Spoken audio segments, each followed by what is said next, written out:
नमस्कार दोस्तों, मैं निरंजन आप सभी को हिस्ट्री की जीत के इस प्लेटफॉर्म के ऊपर स्वागत करता हूं। आज के क्लास में इतिहास की जितने भी परिभाषित शब्दावलियां हैं उसे एक ही वीडियो में कंप्लीट करेंगे। पर आप सबसे एक रिक्वेस्ट है दोस्तों, ये वीडियो को एंड तक देखना। और हाँ, जिन्होंने इस चैनल को सब्सक्राइब करके नहीं रखा है, चैनल को सब्सक्राइब करके रख लो ऐसे और महत्वपूर्ण वीडियो प्राप्त करने के लिए। तो चलिए शुरू करते हैं। पहला शब्द है श्रेणी, गिल्ड, निगम, पुग, मनीग्रामम और नानादेशी। ये जितने भी शब्दावली हैं वो सारे व्यावसायिक वर्गों की संस्था के नाम हैं। ये सारे व्यावसायिक वर्ग प्राचीन समय की हैं। इसके अतिरिक्त आपको ध्यान में रखना है, जो निगम है वो शहरों की संस्था थी और जो पुग है वो गांवों की संस्था थी। इसके अतिरिक्त जो मनीग्रामम है वो सारे व्यावसायिक वर्गों की संस्थाओं का नियंत्रण करने वाले प्रमुख अधिकारियों का समूह हुआ करता था। नानादेशी बेसिकली दक्षिण भारत में हुआ करता था। दक्षिण भारत में दक्षिण पूर्वी एशिया के साथ जो व्यापार किया करता था समूह, उस समूह को नानादेशी कहा गया है। वितास्ता कहा गया झेलम नदी को, अस्किनी कहा गया चिनाब नदी को, परुस्नी कहा गया है रावी नदी को, सतुद्री कहा गया सतलज नदी को, बिपाशा कहा गया ब्यास नदी को, अर्णवती या फिर कहे तो उदकवती ये कहा गया है सरस्वती नदी को। इसके अतिरिक्त सरस्वती नदी को सूरसती के नाम से भी जाना जाता है।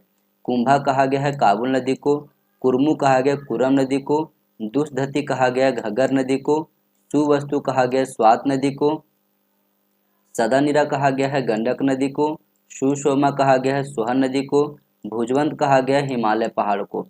विदत जो है वो एक प्रकार की जनसभा थी, लोगों का एक समूह हुआ करता था प्राचीन समय में, उसे विदत कहा गया है। सभा जो है वरिष्ठ एवं कुलीन लोगों का एक समूह था। रत्निन या फिर रत्नी ये राजा की सहायता करने के लिए 12 मंत्रियों का समूह हुआ करता था। ब्राजपति कहा गया है गोचर भूमि के प्रमुख अधिकारी को। बलि एक प्रकार का कर हुआ करता था जो राजा को दिया जाता था, लेकिन ये एक स्वैच्छिक कर था, लोग दे भी सकते थे या फिर नहीं भी। वैदिक काल की प्रमुख राजनीतिक इकाइयों के विषय में अगर हम बात करें तो सबसे टॉप पर हुआ करता था जन, और इसके जो हेड हुआ करते थे उसे गोप कहा गया है। जन के नीचे आता था विष, और विष के प्रमुख अधिकारी को विषपति कहा गया है। उसके नीचे आता था ग्राम, ग्राम के प्रमुख अधिकारी या फिर कहे तो मुखिया को ग्रामनी कहा गया है। उसके नीचे आता था कुल या फिर कहे तो परिवार, और इसके प्रमुख अधिकारी को कुलूप कहा गया है। अमाजू कहा गया है अविवाहित कन्या को, एक ऐसी कन्या जो बहुत ज़्यादा विद्वान हुआ करती थी लेकिन जब उनकी विवाह नहीं होता था उस केस में उसे अमाजू कहा गया है। वहतु कहा गया है दहेज को। नियोग प्रथा के विषय में अगर हम बात करें तो किसी अन्य पुरुष से संतान को प्राप्त करना नियोग प्रथा कहा जाता था। भीषज ये कहा गया है डॉक्टर या फिर कहे तो वैद्य को प्राचीन समय में। पूषण, पूषण पशुओं का देवता हुआ करता था। निष्क के यदि हम बात करें तो ये गले का आभूषण हुआ करता था जो कि सोने का बना हुआ था। यदि हम वेदों के विषय में बात करें तो हमारे पास 4 वेद हैं, ऋग्वेद, यजुर्वेद, सामवेद और अथर्ववेद। यदि हम ऋग्वेद के विषय में बात करें तो ऋग्वेद का संबंध स्रोत और प्रार्थनाओं से है। यदि हम ऋग्वेद की पुरोहित की बात करें तो इसके पुरोहित को होता या फिर होत्री कहा गया है। ऋग्वेद का उपवेद को अगर हम बात करें तो इसका उपवेद है आयुर्वेद, जो कि चिकित्सा शास्त्र से जुड़ा हुआ है। यदि हम बात करें यजुर्वेद के विषय में तो स्रोत और कर्मकांड से जुड़ा हुआ है ये। इसके पुरोहित को अध्वर्यु कहा गया है। यदि हम इसके उपवेद की बात करें तो इसके उपवेद को धनुर्वेद कहा गया है, जो कि युद्ध कला से जुड़ा हुआ है। आगे यदि हम बात करें सामवेद के विषय में तो ये संगीत कला से जुड़ा हुआ है। इसके पुरोहित को उद्गाता कहा गया है और इसका उपवेद को गंधर्व वेद कहा गया है, जो कला और संगीत से जुड़ा हुआ है। यदि हम बात करें अथर्ववेद के विषय में तो ये तंत्र मंत्र विद्या और वशिष्ठीकरण से जुड़ा हुआ है। इसके पुरोहित को ब्रह्म कहा गया है और इसका उपवेद है शिल्प वेद, जो कि भवन निर्माण की कला से जुड़ा हुआ है। आगे यदि हम बात करें गृहस्थ आर्यों के लिए 5 महायज्ञ के विषय में तो सबसे पहले आता है ब्राह्मण यज्ञ, ये ईश्वर के प्रति कृतज्ञता को बताता है। दूसरा आता है पितृ यज्ञ, ये माता पिता की सेवा पर बल देता है। तीसरा आता है पुरुष यज्ञ, ये अतिथि सत्कार के विषय में बात करता है। चौथा है भूत यज्ञ, ये समस्त जीवों के प्रति कृतज्ञता की बात करता है। पांचवा है देव यज्ञ, ये देवताओं के प्रति कृतज्ञता के विषय में बात करता है। अब हम बात करते हैं 6 वेदांग के विषय में। तो 6 वेदांत कौन कौन से हैं? तो शिक्षा, कल्प, व्याकरण, निरुक्त, छंद और ज्योतिष। यदि हम शिक्षा की बात करें तो इसके अंतर्गत आता है वर्ण, स्वर, मात्रा, बल और संतान। कल्प में आता है धर्म विधि और यज्ञ कर्म कांड। व्याकरण में आता है ऊह, आगम, लघु शब्दों की मीमांसा। निरुक्त में आता है शब्द मूल विज्ञान। छंद में आता है छंदबद्ध। ज्योतिषी में आता है समय, वर्ष, मास, मास यानी कि महीना, ऋतु, तिथि, नक्षत्र, दिन और रात, या फिर कहे तो यज्ञों के विधान के विशिष्ट समय की सारी जानकारियां हमें ज्योतिषी में मिलता है। अगला है अवेस्ता। अवेस्ता जो है वो एक ईरानी ग्रंथ है जो हमारा ऋग्वेद से काफी ज्यादा समानता रखता है। प्रस्थान त्रय के अंतर्गत 3 आते हैं, एक है भगवत गीता, दूसरा है ब्रह्मसूत्र और तीसरा है उपनिषद। लेकिन कई सारे एग्जाम के पेपर में भगवत गीता के जगह पे स्मृति प्रस्थान दिया होता है, ब्रह्मसूत्र के जगह पे न्याय प्रस्थान और उपनिषद के जगह पे श्रुति प्रस्थान, तो इसको भी आप लोग याद रखना। अयस कहा गया है धातु को, और विशेष करके कौन से धातु को, तो तांबा को। अघन्य कहा गया है नाम मारने योग्य कोई भी पशुओं को, यानी कि विशेष करके अगर कहा जाए तो गायों को कहा गया है अघन्य, क्योंकि वैदिक कल्चर में गायों को मारना पाप कहा जाता था। मधुरवाच कहा गया है जो बलि कर नहीं देते थे उस व्यक्ति को। गोविकर्थन कहा गया है मुख्य आकेटक को। तच्न कहा गया है बढ़ई को। संग्रहित्री कहा गया कर संग्रह करने वाले प्रमुख अधिकारी को। अर्थापति कहा गया मुख्य न्यायाधीश को। राजन कहा गया है कुलीन वर्ग को। पुरोहित कहा गया है पुजारी वर्ग को। सेनानी कहा गया है सैनिक वर्ग को। ग्रामीण, ग्रामीण कहा गया है छोटे लड़ाकू सैनिक इकाइयों या फिर कहे तो छोटे लड़ाकू सैनिक टुकड़ियों को। ग्रामणी, ग्रामणी कहा गया है गांवों के मुखिया को। ऊर्जापति कहा गया है बड़े भूमिधारक। कुलपा या फिर गृहपति कहा गया है परिवार के मुखिया को। सुद कहा गया है रथ चालक को। अछवाप, अछवाप कहा गया हिसाब का लेखा जोखा रखने वालों को। इसके अतिरिक्त जुओं का निरीक्षण करने वाला या फिर पासा रखने वाला या फिर पासक दान या धूत क्रीड़ा करने वालों को भी अछवाप कहा गया है। अस्तेन कहा गया है चोर को। अज कहा गया है अनार्य जनजाति को, जिसे कई सारे पुस्तकों में या फिर पेपर में भी कई बार क्रीवी के नाम से दिया गया है। व्रजपति कहा गया है योद्धा समूहों के प्रमुख अधिकारी को। ईशान कहा गया है समिति के अध्यक्ष को। गोधूम कहा गया है गेहूं को। गोमत कहा गया धनी व्यक्ति को। गोत्र कहा गया है गौ समुदाय को। दोहिता कहा गया है पुत्री को। दस्यु कहा गया भारत के मूल निवासी को। पन्नी कहा गया है व्यापारी को। प्रतिहार कहा गया है राजा के रक्षक को। ब्रीही कहा गया है चावल को। मान कहा गया है उड़द को। मुग्ध कहा गया है मूंग को। यव कहा गया है जौ को। विष कहा गया है गांव के समूह को। विदध कहा गया है जनसभा को। वहतु कहा गया दहेज को। श्याम कहा गया है लोहा को। सीता कहा गया है हल से बनी नालियां को। स्पष्ट जो है वो गुप्तचर को कहा गया है, जो कि प्राचीन समय में लोगों को देखती थी कि कौन राजा के प्रति सही व्यवहार करता है और कौन नहीं करता है। पालगल कहा गया है संदेशवाहक को। अब हम बात करते हैं 16 संस्कार के विषय में। तो 16 संस्कार में जो है बेसिकली सबसे पहले आता है जन्म पूर्व या फिर प्राग जन्म संस्कार। इसके अंतर्गत आता है गर्भाधान, पुंसवन और सबसे अंतिम में आता है सीमांतोन्नयन।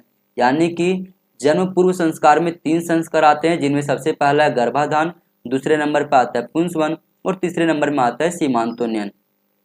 उसके बाद आता है बाल्यावस्था के संस्कार, जिसमें सबसे पहले आता है जात कर्म, उसके बाद नामकरण, उसके बाद आता है निष्क्रमण, उसके बाद अन्नप्राशन, उसके बाद चूड़ाकरण, उसके बाद सबसे अंतिम में आता है इसमें कर्णवेद। उसके बाद आते हैं शिक्षा संबंधी संस्कार। इसमें सबसे पहले आता है विद्यारंभ, उसके बाद उपनयन, उसके बाद वेदारंभ के शांत और समावर्तन। इसके बाद आता है विवाह संबंधी संस्कार और सबसे अंतिम में आता है अंत्येष्टि संस्कार। आगे यदि हम बात करें पुरंदर या फिर रथेष्ट के विषय में, तो ये कहा गया है इंद्र को। अब हम बात करते हैं राजा के विषय में। तो जो पूरब में शासन किया करते थे उसे सम्राट कहा गया है। जो पश्चिम में शासन किया करते थे उसे सौराट कहा गया है। जो उत्तर में शासन करते थे उसे विराट कहा गया है। जो दक्षिण में शासन करते थे उसे भोज कहा गया है। जो मध्य में शासन करते थे उसे राजा कहा गया है। सीताध्यक्ष कहा गया है कृषि विभाग के प्रमुख अधिकारी को, या फिर कहे तो राजकीय भूमि के प्रमुख अधिकारी को सीताध्यक्ष कहा गया है। विविताध्यक्ष कहा गया चारागाह प्रधान अधिकारी को। सुनाध्यक्ष कहा गया बुच्चड़ खाना अधिकारी को। सूत्राध्यक्ष कहा गया व्यावसायिक अधिकारी को। पन्याध्यक्ष कहा गया वाणिज्यिक अधिकारी को। पौतवाध्यक्ष कहा गया मापतोल के अधिकारी को, लक्षणाध्यक्ष कहा गया टकसाल अधिकारी को, नवाध्यक्ष कहा गया है जहाजरानी अधिकारी को, समस्थाध्यक्ष कहा गया है व्यापारिक मार्ग का प्रधान अधिकारी को, अकराध्यक्ष कहा गया है खानों के अधिकारी को, गणिकाध्यक्ष कहा गया है गणिक अधिकारी को और कोषाध्यक्ष कहा गया है खजाने के प्रमुख अधिकारी को। लोहाध्यक्ष कहा गया धातु के अधिकारी को, खनियाध्यक्ष कहा गया खदान के प्रमुख अधिकारी को, लवणाध्यक्ष कहा गया नमक अधिकारी को, स्वर्णाध्यक्ष कहा गया कीमती धातुओं और गहने का जो प्रमुख अधिकारी होता था उसको, गो अध्यक्ष कहा गया है गाय के अधिकारी को,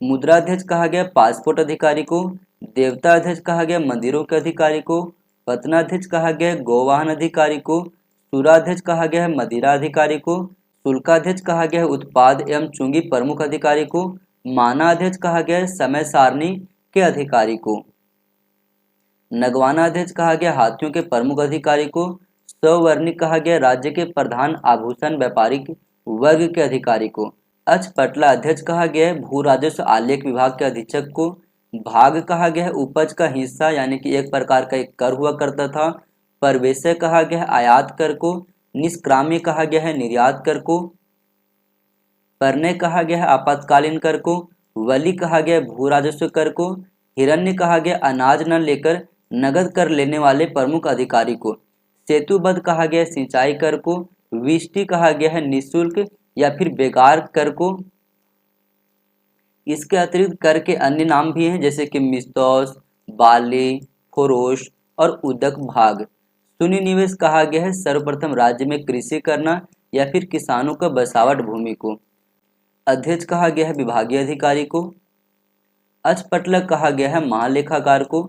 समाहर्त्री ये कहा गया है राजस्व अधिकारी को जो कि आय व्यय का ध्यान रखते थे। सन्निधाता कहा गया कोषाध्यक्ष को।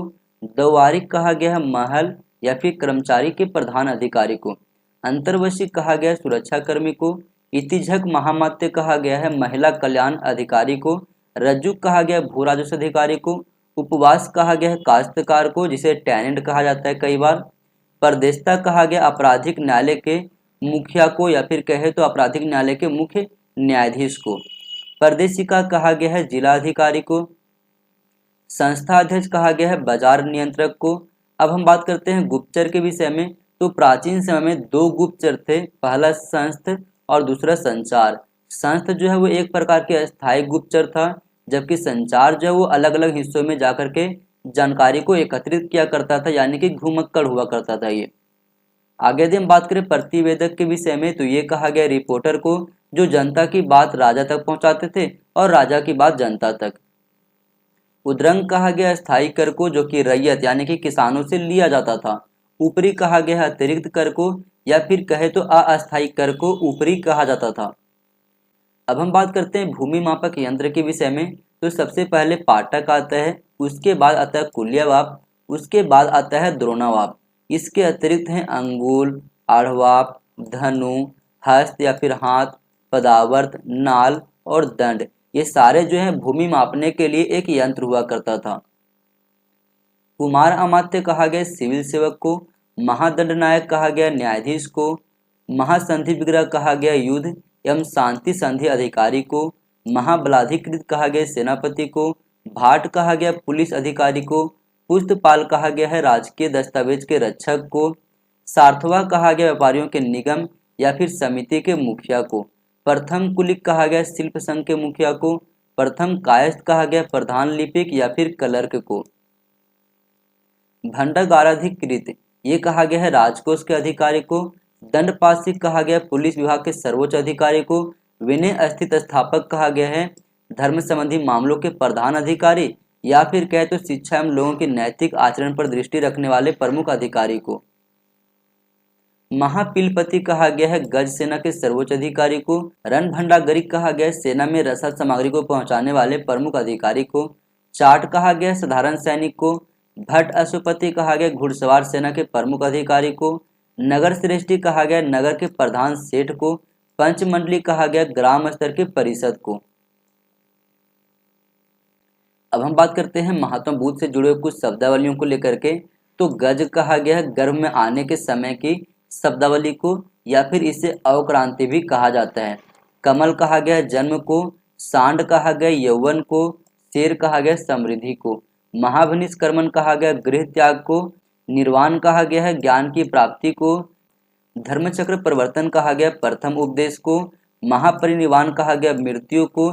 इसके अतिरिक्त इसे स्तूप भी कहा जाता है। स्तूप का मतलब क्या होता है? तो बौद्ध अवशेषों पर बनाया गया ठोस गुंबद होता है, उससे हम स्तूप कहते हैं। चैत्य के विषय में अगर हम बात करें तो पर्वतों की चट्टानों को काट कर बनाई गई गुफाएं जिसमें बौद्ध भिक्षु निवास करते हैं, उसे चैत्य कहा जाता है। बिहार के विषय में यदि हम बात करें तो बिहार किसे कहा गया है? तो बौद्ध अनुयायियों का प्रार्थना स्थल हुआ करता है, या फिर कहे तो उपासना स्थल को विहार कहा जाता है। परवर्जिया, ये बौद्ध संघ में प्रवेश के लिए गृहस्थ जीवन को त्यागने की जो प्रथा होती थी उसे परवर्जिया कहा गया है। श्रमण किसे कहा गया? तो संघ की आरंभिक सदस्यता ग्रहण करने वालों को श्रमण कहा गया है। भिक्षु, ये कैस्य वस्त्र धारण करने वाले सन्यासी को कहा गया है। उपासक, गृहस्थ जीवन में रहते हुए बौद्ध धर्म को अपनाने वाले व्यक्ति को उपासक कहा गया है। कठिन चीवर समारोह, ये कहा गया है वस्त्र वितरण से संबंधित जो समारोह होती थी उसको। बौद्ध संघ में मतदान जो होती थी बेसिकली गुल्हक यानी कि गुप्त भी होती थी और विविधक यानी कि प्रत्यक्ष भी होती थी।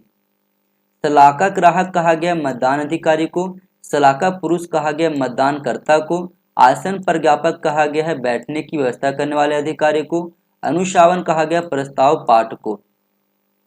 उपसोथ, ये कहा गया है धर्मवार्ता हेतु एकत्रित होने की घटना को। प्रतिमुख या फिर पातिमुख कहा गया है संघीय नियम को। यति, इसका संबंध है श्वेतांबर भिक्षुओं से। श्रावक, ये जैन उपासक को कहा गया है। क्षुल्लुक, ये दिगंबर जैन मुनि के दीक्षा संस्कार की आरंभिक अवस्था को कहा गया है। भद्रक, ये दिगंबर मंदिर प्रबंधक को कहा गया है। त्रिरत्न, ये कर्म फल से मुक्ति को कहा गया है। कुरंजी या फिर कुरंची, ये पहाड़ी क्षेत्र को कहा गया है संगम काल में। पालय, शुष्क भूभाग को कहा गया है। मूलय, वन जंगल या फिर देहाती क्षेत्रों को कहा गया है। नेतल, ये समुद्र का किनारा को कहा गया है। मरुदम, ये नदी का क्षेत्र या फिर कहे तो उपजाऊ भूमि को कहा गया है। अवाई, अवाई एक प्रकार की शहरी न्यायालय हुआ करता था दक्षिण भारत में। मनरम, ये ग्रामीण न्यायालय हुआ करता था। वलंगई, वलंगई कहा गया है दक्षिण हस्त को। इड़ंगई कहा गया है वाम हस्त को। अरसर का मतलब होता है राजा। वैश्यर या फिर वनिगर का मतलब होता है व्यापारी। वेलालर या फिर वेलाल कहा गया है कृषक को या फिर कहे तो किसान को। सुड्डम कहा गया ब्राह्मण को। उमानार या फिर उमनन कहा गया है नमक व्यापारी को। कोगला वनिकन, ये कहा गया है मक्का व्यापारी को। अरु वैनिकन, ये कहा गया कपड़ा व्यापारी को। पोन वनिकन कहा गया सोना व्यापारी को। इनादी कहा गया चयनित सैन्य कमांडर को। अराकोसिया कहा गया दक्षिण पूर्वी अफगानिस्तान के कंधार क्षेत्र को। गेनरोसिया कहा गया दक्षिणी बलूचिस्तान को। परोपोमिस दाई, ये कहा गया है अफगानिस्तान एवं भारतीय उपमहाद्वीप के क्षेत्र को। अमित्र घट, ये कहा गया शत्रुओं का नाश करने वाले को। पालिम बोथरा, ये कहा गया पाटलिपुत्र को। बंधन गराध्यक्ष, ये कहा गया जेल के देखभाल करने वाले प्रमुख अधिकारी को। धर्मस्थ कहा गया न्यायाधीश को। प्रादेस्त्री कहा गया अपराधियों के दमन के लिए जिम्मेदार अधिकारी को। राष्ट्रीय कहा गया जिले का प्रधान अधिकारी को। देशाधिकृत कहा गया स्थानीय संरक्षक को। ग्राम भोजक कहा गया ग्राम के मुखिया को। आरक्षाधिकृत गौलमिक कहा गया है सैन्य चौकी के प्रधान अधिकारी को। तैर्थिक कहा गया घाटों के संरक्षक को। ब्रह्मदेव कहा गया कर मुक्त भूमि को। गुप्तकालीन भूमि का वर्गीकरण अगर हम देखें तो इसे कहा गया क्षेत्र, खील, अपरहत, वस्ती और गपतसारा। क्षेत्र कहा गया खेती योग्य भूमि को। खील कहा गया बंजर भूमि को। अपरहत कहा गया जंगल या फिर वन भूमि को। वस्ती कहा गया रहने योग्य भूमि को। गपतसारा कहा गया चारागाह भूमि को। पांड्यों के ग्राम प्रशासन के 5 समितियां या फिर वरियम के अगर नाम देखें तो सबसे पहले आता है निर्निलय, उसके बाद आता है अर्निलिया, उसके बाद ननिया, उसके बाद आता है वरिनथंडल और उसके बाद आता है निधि। कुइवर, ये कहा गया कुम्हार को। वेंदार कहा गया शिकारी या फिर अभिषिक्त शासक को। पांड्य समाज में वर्गीय विभाजन का सही क्रम अगर देखें तो सबसे पहले आता है अरिवर्स, उसके बाद उलावर, उसके बाद कोरूपन, अय्यर, वेदुवार और सबसे अंतिम में आता है कारीगर। अरिवर्स कहा गया ज्ञानी सन्यासी को, उलावर कहा गया किसान वर्ग को, कोरूपन कहा गया योद्धा वर्ग को, अय्यर कहा गया है चरवाहा को, वेदुवार कहा गया शिकारी को और कारीगर कहा गया सुनार, लुहार इत्यादि को। इसके अतिरिक्त आगे आता है वैलियर। वैलियर कहा गया मछुआरे को और पुलैयर कहा गया मेहतर को।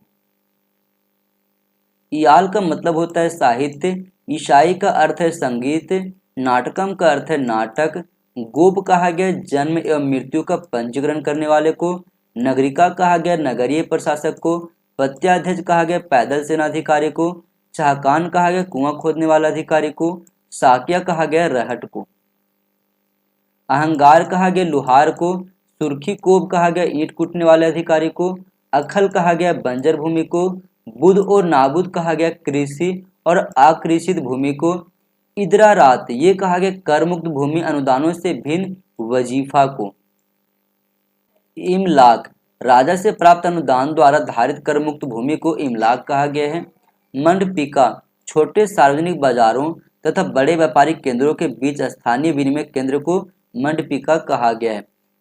एवान एक स्तंभयुक्त गैलरी को कहा गया है जिसे विथी भी कहा जाता है। बारादरी ये एक स्तंभयुक्त मंडप हुआ करती थी जिसे पैवेलियन कहा जाता है। टाइल मोजैक काशीकारी को कहा गया है। ट्राइबिएट एक स्तंभ और लिंटन पर आधारित संरचना सिद्धांत को कहा गया है। खत हाशिया को कहा गया है। तरह रेखांकन रेखा चित्र या फिर आरेख को कहा गया है। रंगामेजी रंग मिश्रण या फिर रंगाई को कहा गया है। शम्स अलंकृत शीर्षक को कहा गया है। बुरुंजी ये असम का वंशावली रिकॉर्ड हुआ करता था। वीर वलिंजियर ये दक्षिण भारत के व्यापारिक संघ हुआ करते थे। उत्तर मेरूर ब्राह्मणों का गांव को उत्तर मेरूर कहा गया है। उम्ल कर संग्राहक को कहा गया है। जमा निर्धारित भू राजस्व को कहा गया है। हासिल वास्तविक संग्रहित राजस्व को कहा गया है। फवाजिल इक्तादारों द्वारा राज्य को प्रेषित अधिशेष राजस्व को कहा गया है। माहवार मासिक पैमाना को कहा गया है। कब्ज ये जमानत राशि को कहा गया है। खुराक ए दवाब पशुओं हेतु चारा को कहा गया है। सरस्वती सरस्वती कहा गया कलाक या फिर कवि को। सिनीवली ये नर्तक गायक या फिर मनोरंजनकर्ता को कहा गया है। आश्विन ये शल्य चिकित्सक या फिर सारथी या फिर नाविक को कहा गया है। विश्व रूप ये कहा गया कुम्हार को या फिर निर्माता को। इदरार ये कर मुक्त भूमि को कहा गया है। अमला अमला कहा गया क्लर्क या फिर कर संग्राहक को। देशाई ये संपत्तिधारी या फिर राजस्व अधिकारी को कहा गया है। वरुण ये रीत का नियामक हुआ करता था। मनु ये क्रोधक हुआ करता था। उषा ये प्रातः काल या फिर पत्नी को कहा गया है। श्रद्धा विश्वास या फिर आस्था को कहा गया है। एस्ट्रोनोमई ये नगर के प्रमुख अधिकारी को कहा गया है। और एग्रोनोमई जो है वो जिलाधिकारी या फिर सड़क निर्माण के अधिकारी को कहा गया है। आयागार ये ग्राम सेवक हुआ करता था। कारनाम या फिर कर्नम एक ग्राम का लेखाकार हुआ करता था। रेड्डी ये मुखिया को कहा गया है। कुड़ी मकाल ये कहा गया है किराएदार को। अब हम बात करते हैं दिल्ली सल्तनत से जुड़े जितने भी शब्दावलियां हैं उसके विषय में। तो इक्ता इक्ता किसे कहा गया है?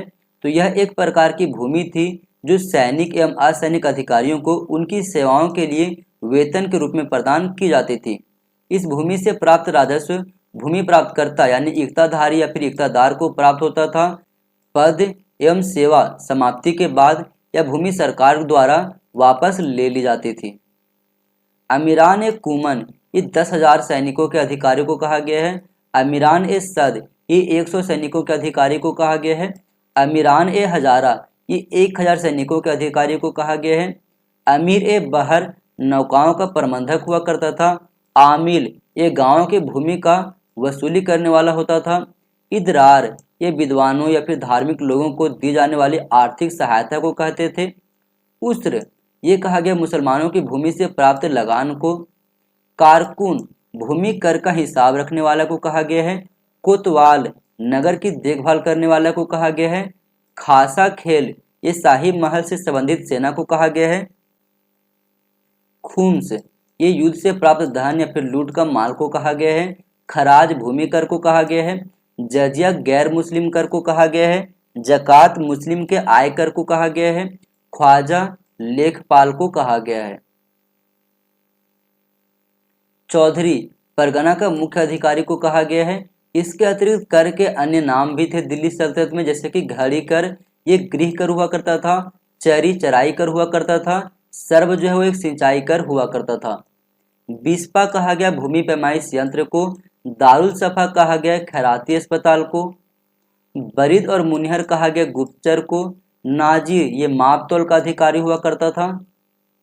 परवाना नवीस, ये कहा गया है परमिट देने वाला अधिकारी को।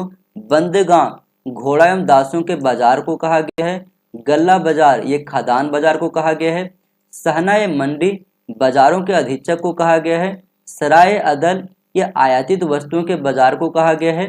टंका, ये चांदी का सिक्का हुआ करता था। जित्तल, ये तांबे का सिक्का हुआ करता था। दबीर, शाही पत्राचार को कहा गया है। पायक, पैदल सेना को कहा गया है। फवाजिल, अधिशेष भू राजस्व को कहा गया है। बलाहर, ये साधारण किसान को कहा गया है। मसाहत, भूमि की पैमाइश को कहा गया है।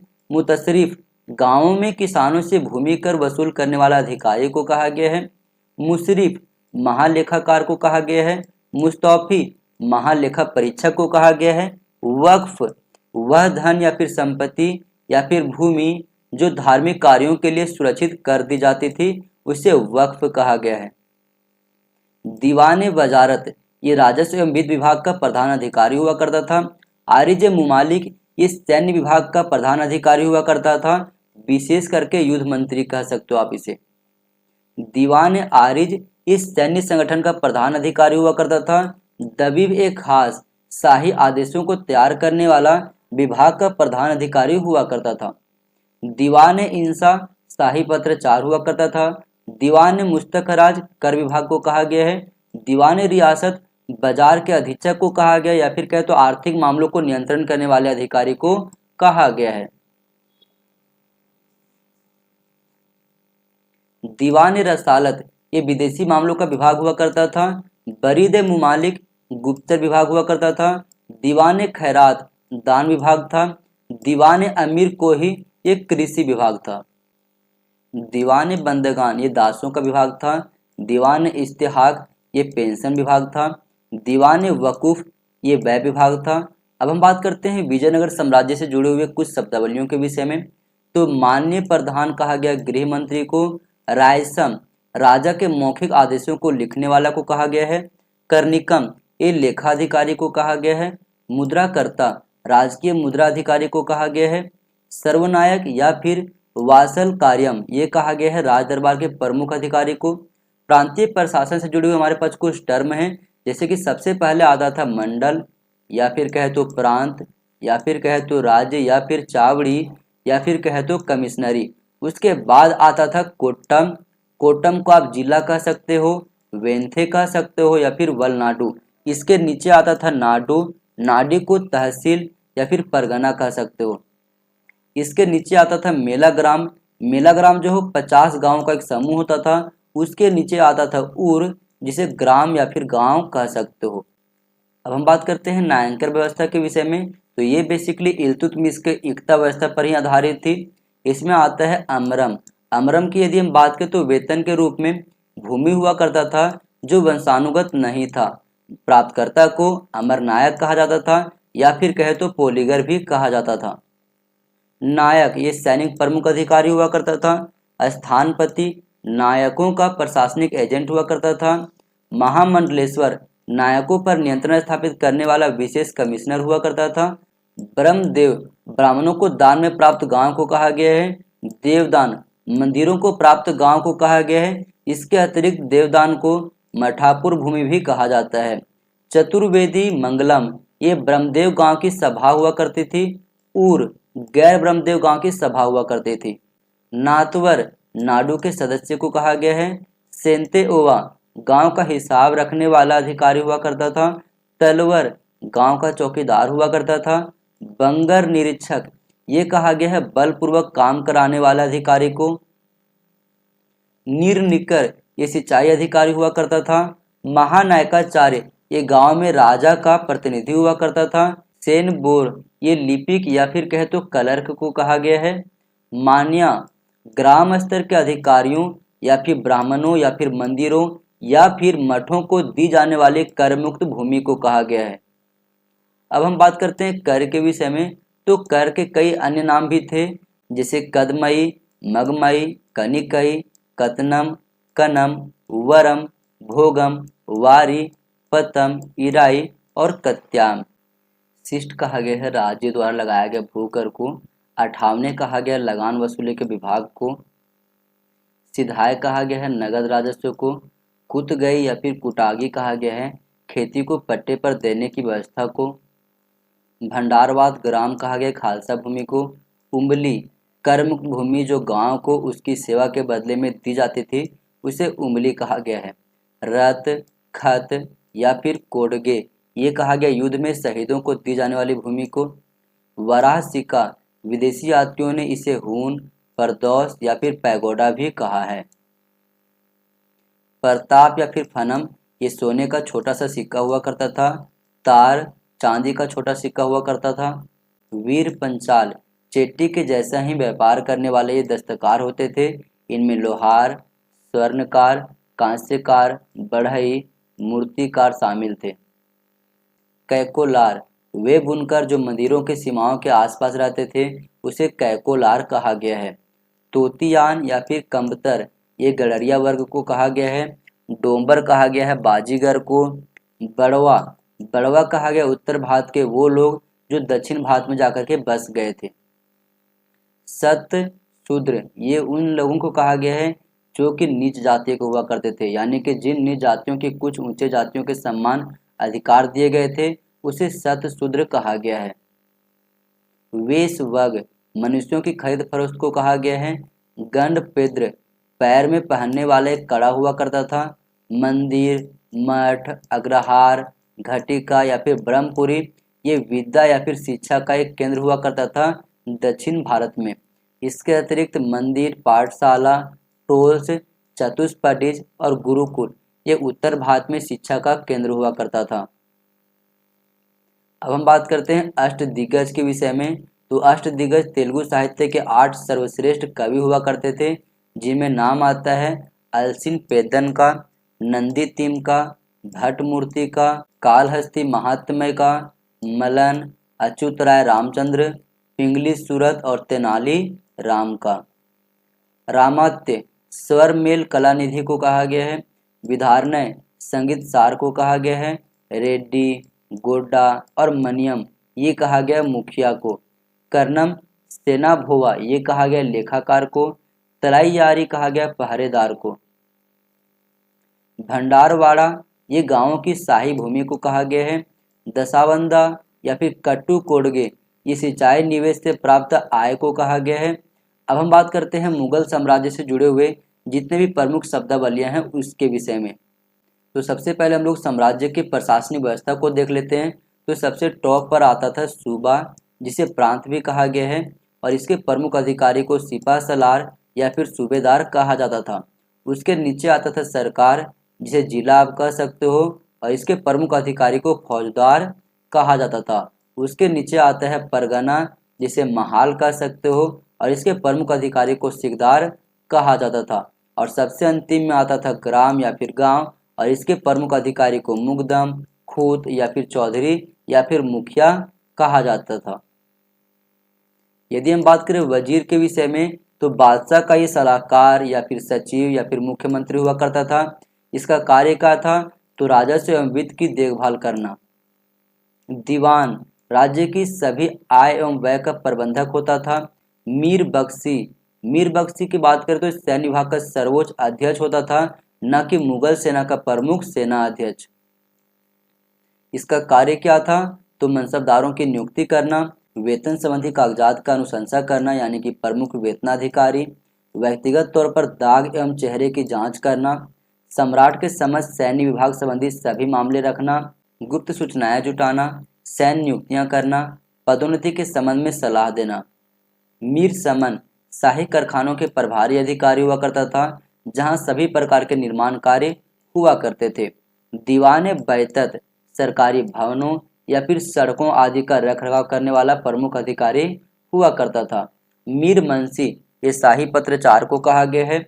सद्र उस सुदूर ये धार्मिक दान को कहा गया है।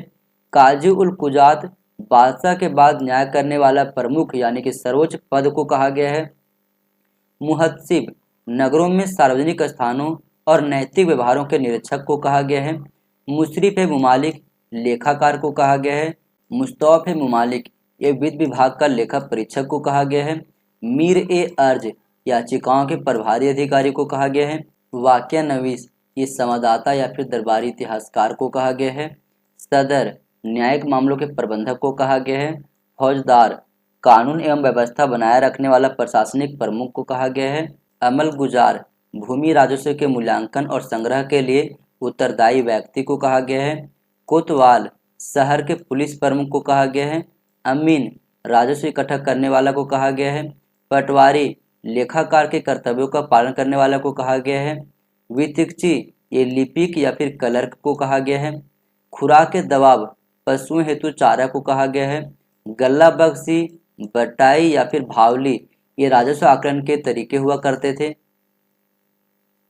हरकारा जासूस एवं संदेश वाहक को कहा गया है। परवांची ऐसे आज्ञाओं को लिखने वाला जिस पर बादशाह की मुहर की आवश्यकता नहीं पड़ती थी उसे परवांची कहा गया है। मुशरिफ लेखाधिकारी को कहा गया है जो कि राज्य की आय व्यय का लेखा जोखा रखता था। मुस्तौफी लेखा परीक्षक को कहा गया है। मुशरिफ द्वारा तैयार आय व्यय की लेखा जोखा की जांच करता था। मुसद्दो बंदरगाहों के प्रशासक को कहा गया है। दीवान अर्ज सैन्य विभाग को कहा गया है। दीवान कजा न्याय विभाग को कहा गया है।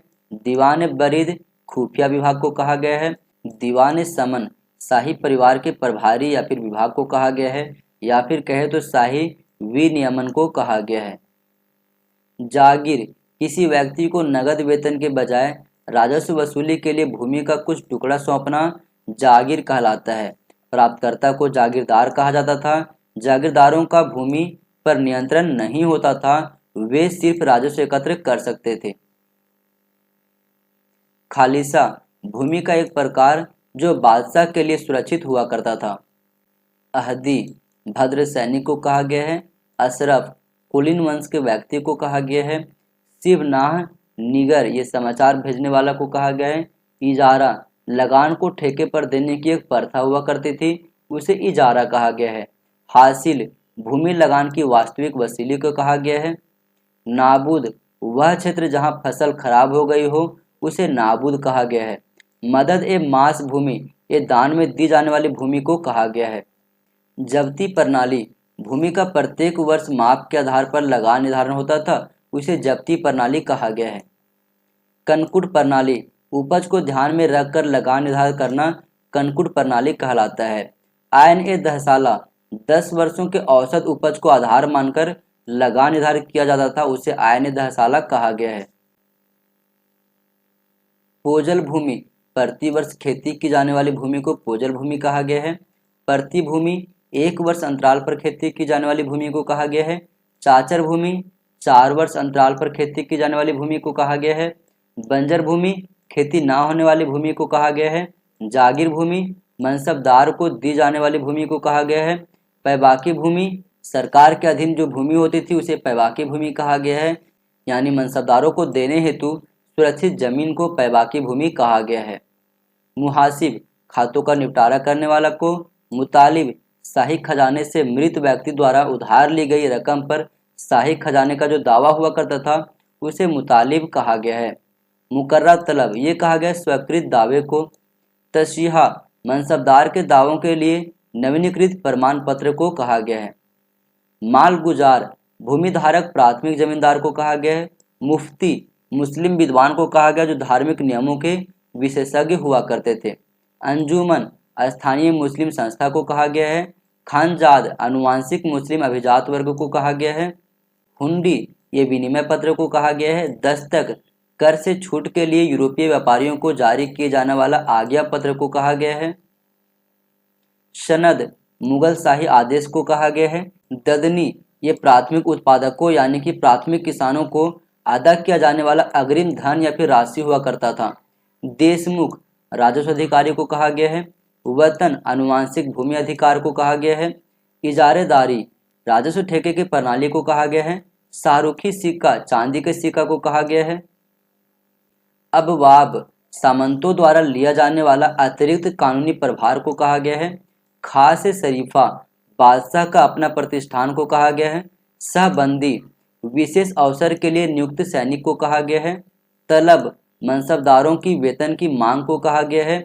जकात मार्ग शुल्क को कहा गया है। करोड़ी मुगल प्रशासन में एक राजस्व अधिकारी को करोड़ी कहा जाता था। तरफदार बहमनी सल्तनत में प्रांतीय सूबेदार को कहा गया है। मीर अदल मुख्य न्यायाधीश को कहा गया है। उलूश कबीला को कहा गया है। खिलअत वस्त्र जो मुगल शासकों द्वारा अमीरों को दी जाती थी उसे खिलअत कहा गया है। मुजंस या फिर तुर्की या फिर ताजी या फिर जांगला घोड़ों के नस्लों के नाम होते थे। चकला सूबा एवं परगना के बीच के क्षेत्रीय इकाई को कहा गया है, लेकिन यह अनिवार्यतः सरकार के समानार्थी नहीं थी। आमिल राजस्व संग्राहक को कहा गया है। बक्काल व्यापारियों को कहा गया है। पाही अनावासी खेतिहर को कहा गया है। कुलकर्णी ग्रामीण लेखाकार को कहा गया है। मलिक उत तुजार व्यापारियों के मुखिया को कहा गया है। कुस्क एक रिहायशी किला को कहा गया है। मावास एक किलेबंदी गांव को कहा गया है। कलब सेना को कहा गया है। हस्म घुड़सवार सैनिक को कहा गया है। तौफीर एकता की अनुमानित आय में बढ़ोतरी को कहा गया है। सिक्का ताजा मुद्रित रुपया को सिक्का कहा गया है। चलनी पिछले वर्षों में मुद्रित सिक्के को चलनी कहा गया है। खजाना पूर्व शासकों के समय से प्रचलित जो सिक्के आ रहे थे उसे खजाना कहा गया है मुगल वंश में। पट्टा ये कहा गया हक पर लेख को, या फिर कहे तो भूमि संबंधी अधिकार से जुड़े जो हमारे पास रिकॉर्ड हुआ करते थे उसे पट्टा कहा गया है। याददाश्त ये कहा गया है ज्ञापन को। तालिका संक्षिप्त दस्तावेज को कहा गया है। काबुलियत अपने राजस्व संबंधी जिम्मेदारी के लिए किसानों द्वारा स्वीकार किए जाने संबंधी प्रलेख को कबूलियत या फिर काबुलियत कहा गया है। 8 हुंडी के निमित्त नगद भुगतान छूट की दर को 8 कहा गया है। आहक पूजन चुनगर को कहा गया है। खिस्त मालान राजगीर को कहा गया है। परचिनकार नक्काश को कहा गया है। सुयरघाल या फिर मदद मास या फिर पुण्य उदक राजस्व मुक्त भूमि अनुदान को कहा गया है। अल्तमगा जागीर यह एक सरकारी अनुदान के रूप में केवल उन्हीं को दी जाती थी जिन परिवारों पर बादशाह की विशेष कृपा हुआ करती थी। शेखजादा भारतीय मुसलमान को कहा गया है। बार वर्दी तदर्थ भुगतान पर नियुक्त व्यक्ति को कहा गया है या फिर अग्रिम वेतन को कहा गया है। बैतुल माल सार्वजनिक राजकोष को कहा गया है। चेला दासों की दस्ता को कहा गया है। गज ए सवाई मुगल काल में एक जहाज का नाम हुआ करता था। दबीर समारोहों के प्रधान अधिकारी को कहा गया है। सर ए नौबत सेना के कमान को कहा गया है। मजूमदार लेखाकार को कहा गया है। चिटनीस शाही पत्रचार को कहा गया है। सर्राफ व्यापारियों के समूह को कहा गया है। मिहतराय दलालन ये मुख्य दलाल को कहा गया है। दलालत बजारहा दलालों पर लगाए गए उपकर को कहा गया है। सुफ्तजा विनिमय पत्र या फिर कहे तो हुंडी को कहा गया है। जिहात अतिरिक्त उपकर को कहा गया है। हुन स्वर्ण सिक्के को हुन कहा गया है। हरमान शाही आदेश को कहा गया है। अरघट्टा सिंचाई को कहा गया है। तमंचा युद्धाभ्यास को कहा गया है। परगना प्रशासन को कहा गया है। एक अश्पा दो अश्पा मनसबदारी को कहा गया है। खयात राजस्थान में हस्तलिपि के रूप में इतिवृत्ति को खयात कहा जाता है। मसरूत कुलीनों को दिया जाने वाला सशर्त पद को कहा गया है। तलब खासा कुलीनों का निजी वेतन को कहा गया है। ताबीनान कुलीनों द्वारा रखी गई सेना को कहा गया है। अब हम बात करते हैं मराठा साम्राज्य के अष्टप्रधान के विषय में। तो अष्टप्रधान जो 8 मंत्रियों का एक समूह हुआ करता है। इसमें सबसे पहले टॉप पर आता है पेशवा। छत्रपति की अनुपस्थिति में प्रशासन का देखरेख जो है वो पेशवा करता है। उसके नीचे आता है मजूमदार जिसे अमात्य भी कहा गया है। यह वित्त मंत्री का पद था जो कि राजस्व का लेखा जोखा रखता था। सर ए नौबत सेनापति को कहा गया है। सुमंत या फिर दबीर यह विदेश मंत्री का पद था और इसका कार्य विदेशी राज्यों से तालमेल बनाए रखना था। वाक्या नवीस यह सूचना या फिर कहे तो गुप्तचर या फिर संधि करने वाला एक मंत्री हुआ करता था। सचिव या फिर सुरनाविस या फिर चिटनीस शाही पत्रचार को कहा गया है। पंडित राय धार्मिक मामलों की देखरेख करता था। न्यायाधीश न्याय व्यवस्था को संभालता था। अब हम बात करते हैं पाटिल या फिर पटेल के विषय में, तो ग्राम का मुख्य अधिकारी हुआ करता था या फिर कहे तो ग्राम का मुखिया हुआ करता था। कुलकर्णी ग्राम की भूमि का लेखा यानी कि रिकॉर्ड रखने वाला को कुलकर्णी कहा गया है। चैगुले पटेल की सहायता एवं कुलकर्णी की लेखा की देखभाल करने वाला को कहा गया है। पोतदार सिक्कों के निर्धारित भार और धातु की शुद्धता की जांच करने वाला को कहा गया है। बलूतेदार ये बेसिकली 12 कारीगरों का एक समूह हुआ करता था मराठा साम्राज्य में। गांव की औद्योगिक आवश्यकता की पूर्ति करने वाला को बलूतेदार कहा गया है। चौथ एक भू राजस्व कर हुआ करता था। ये बाह्य क्षेत्रों से ली जाने वाली एक अनाक्रमण कर हुआ करती थी। सरदेशमुखी भू राजस्व कर ये भी था लेकिन अपने ही क्षेत्रों से लिया करते थे। चौथ के अंतर्गत भी कई सारे भाग हुआ करते थे जैसे कि बप्ती, मोकाशा, सहोत्रा और नादगोंडा। यदि हम बात करें बप्ती के विषय में तो राजा या फिर शासक के लिए आरक्षित कर हुआ करता था ये। मोकाशा या फिर जागीर या फिर सरंजाम के विषय में बात करें तो सैनिक रख रखाव के लिए सुरक्षित की जाने वाली कर हुआ करती थी। सहोत्रा 6% कर जो है इसमें पंत सचिव के लिए जाता था। नादगोंडा 3% हिस्सा विभिन्न व्यक्तियों को सम्मानित करने के लिए जाता था जो कि राजा के ऊपर निर्भर था। पोटनिस खजांची को कहा गया है। वतन आनुवांशिक भूमि को कहा गया है। अग्रहार मदद मास ये जो है बेसिकली शिक्षा या धर्म या फिर विद्वान के लिए ब्राह्मणों को दान में दी गई भूमि हुआ करती थी। तकावी या सौंदर्य एक कृषि ऋण हुआ करता था। राय रेखो भूमि पैमाइश यंत्र हुआ करता था। जंगम ये लिंगायत संप्रदाय या फिर शिव धर्म को मानने वाले को कहा गया है। मकदम प्रारंभिक शिक्षा को कहा गया है। मदरसा उच्च शिक्षा को कहा गया है। शर्राफ ये व्यापारियों के समूह को कहा गया है। इन व्यापारियों के समूह में 2 नाम आता है, पहला मुद्रा विनिमय दाता और दूसरा आता है बैंकर, सोना चांदी गहने के व्यापारी वर्ग। दस्तूर कृषकों से किया गया एक अनुबंध यानी कॉन्ट्रैक्ट होता है। देशमुख, मुकदम, खूत या फिर चौधरी ग्रामीण प्रशासन के प्रमुख अधिकारी को कहा गया है। नाडू जिला स्तर की इकाई को कहा गया है। उर चोलकालीन ग्राम सभा को कहा गया है। उलेमा या काजी धार्मिक ज्ञाता को कहा गया है। फरमान राजकीय आज्ञा या फिर शासनादेश या फिर डिक्री को कहा गया है। पुनः प्रवर्तनवाद ये पुनर्जागरण को कहा गया है। आनंद कारज सिख धर्म में विवाह संस्कार को कहा गया है। मसंद स्थानीय सिख अधिकारी को कहा गया है। संगत एकत्रित समूह को कहा गया है। निशान साहिब पीले रंग का सिख झंडा को कहा गया है। किरत करनी अपनी कमाई को दूसरे के साथ बांटना या फिर कहे तो वंड झकना को किरत करनी कहा गया है। भोगपति तहसील अधिकारी को कहा गया है। सचवा घाट गुप्त सेवा विभाग के अधिकारी को कहा गया है। भैटोरिया बिना किलेबंदी वाली व्यापारिक चौकियां जो पुर्तगाली नौसेना बेड़े के लिए रणनीतिक ठिकाने का कार्य करती थी उसे भैटोरिया कहा गया है। कजाग एक जनजाति हुआ करती है। निशान किसी राजकुमार द्वारा जारी आदेश को निशान कहा गया है। ऋषि सूफी सिलसिला को कहा गया है। कशफुल महजूब जो है वो अली बिन उस्मान अल हुजूबिरी के द्वारा लिखा गया एक ग्रंथ है। हाकिमान ए बाजार ये बाजार के स्वामी या फिर अधिकारी को कहा गया है। राहदारी एक पथकर है। उत्तर भारत में बंजारा, सिंध में नाहमर्दी और हिमालय और मैदानी इलाका में भोटिया ये घुमंतु व्यापारिक वर्ग हुआ करते थे। क्लिंग कोरोमंडल तट से उड़ीसा तक के जो व्यापारिक वर्ग होते थे उसे क्लिंग कहा गया है। कोमाती कपड़े के दलाल या फिर देश के अंदरूनी इलाकों से बंदरगाहों तक ले जाए जाने वाले जो तेलुगु भाषी व्यापारिक वर्ग होते थे उसे कोमाती कहा गया है। चुलिया ये चेट्टी के भांति एक व्यापारिक वर्ग होता था जिनके 4 वर्गों के समूह हुआ करते थे, जिनमें चुलिया के अतिरिक्त मारक्यार, श्रुतियन पार्व और मोपीला मुसलमान भी आता था। शराय ये मुसाफिरों एवं राहगीरों के विश्राम करने की स्थल होती थी। तो दोस्तों इस प्रकार से आज हम एक मोस्ट इंपोर्टेंट टॉपिक को कंप्लीट करते हैं और इसके बाद हम अगले क्लास में मिलेंगे दोस्तों। ये वीडियो कैसी लगी जरूर बताना। और हाँ दोस्तों, जिन्होंने इस चैनल को सब्सक्राइब करके नहीं रखा है, चैनल को सब्सक्राइब करके रख लो ऐसे और महत्वपूर्ण वीडियो प्राप्त करने के लिए। थैंक यू दोस्तों, अगले क्लास में फिर मिलते हैं।